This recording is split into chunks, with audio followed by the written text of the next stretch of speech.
We have the ETF inflow also, which is coming at around 5,379.8 crores.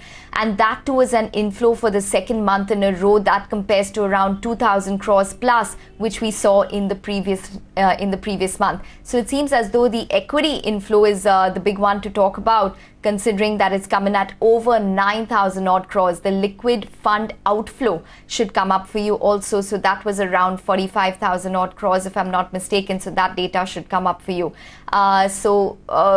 That's what we have. 3 positive months of an equity inflow, 9,235 crores, and liquid fund outflow at 45,447 odd crores. We do have Radhika Gupta joining in to give us her perspective on this. Radhika, hi, welcome to the show. Well, what stands out, the equity inflow? Yeah, I think so. I think it's been a constant few months of equity inflows after a year where there was probably 50,000 crores of outflows. And I think both the equity and hybrid numbers are very positive. Do remember there was about 3,000 crores of NFOs on the equity side in the last month. So that reflects in that 10,000 crore number.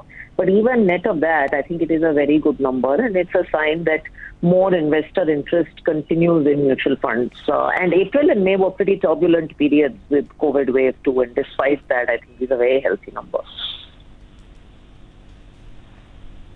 Absolutely, it's an extremely healthy number. But Radhika, what are you noticing for the month of June now? So it's early data. I think early few days in June indicated positive equity flows, but it was a small number, but we see numbers for 3-4 days. So it's too early to tell trends for the month of June. They're positive. I mean, I suspect the month of June will continue to be positive. Our own flows in June look as good as May, or maybe better than May.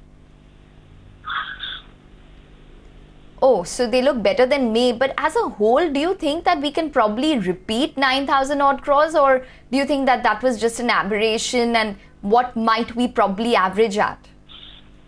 Hard to predict, but I think between the equity and hybrid category, and I take out arbitrage funds, between equity and hybrid funds, I think if you're consistently doing 5,000 to 7,000 crores a month of flows averaging this year, that would be a very, very good outcome. Now, it could be 5 year, it could be 9 1 month. As I said, 9 this month also has large NFOs. The AMFI discloses NFO data, and there were quite a few large NFOs this month. So that number gives you 3,000, 4,000 crores of delta. But if you can keep doing 5,000 crore plus, then that's a healthy number. Okay, so we did around 7,376 odd crores in March, and that came down to around 1,783 crores in the month of April. And now it seems as though that confidence is seeping back into the markets at over 9,000 odd crores, which is what is recorded in the month of May. So 3 consecutive months in terms of positive equity inflow. Radhika, I wanted your thoughts on redemptions now, considering the strong run that we've seen in the markets at all-time highs. Do you think that redemptions are probably going to pick up at this point, or people are just more confident about the fact that the second wave has probably receded, and more confident that maybe the third wave won't be as harmful as the second wave was? So I would contrast this to the previous round of redemptions. You know, when November, December happened, you really started seeing redemptions pick up in the industry and the numbers turn negative. I don't think that's happening now. I think there is more confidence perhaps that wave 2 is hopefully ending. The vaccine is, we didn't have the vaccine confidence back in November, and economic activity is picking up. So that's why gross to net ratios look a lot healthier now than they did. And hopefully the pace of redemptions will be more controlled this time than it was at the same time, October, November last year, when markets picked up. Okay. What about the other figures? For example, liquid funds, we're still seeing very strong outflows coming in there. I think it was around 45,000 odd crores, if I'm not mistaken.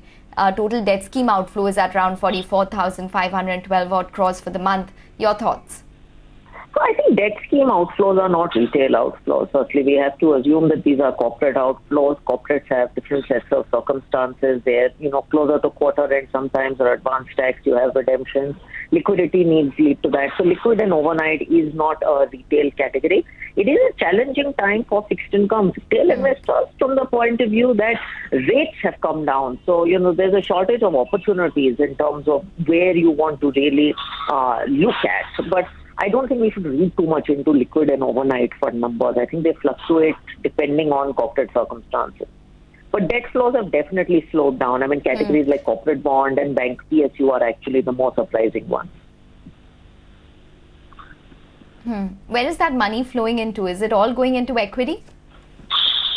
Could be equity, although I doubt. I think, that can be flowing either into the banking system. By the way, we continue to see very healthy ETF flows into debt ETFs. The other ETF category saw a very large flow that we tend to miss out on. So we also see some of that flow coming into ETF-like structure. So could be a combination. I don't think debt money necessarily flows into equity. I don't think it's so interchangeable.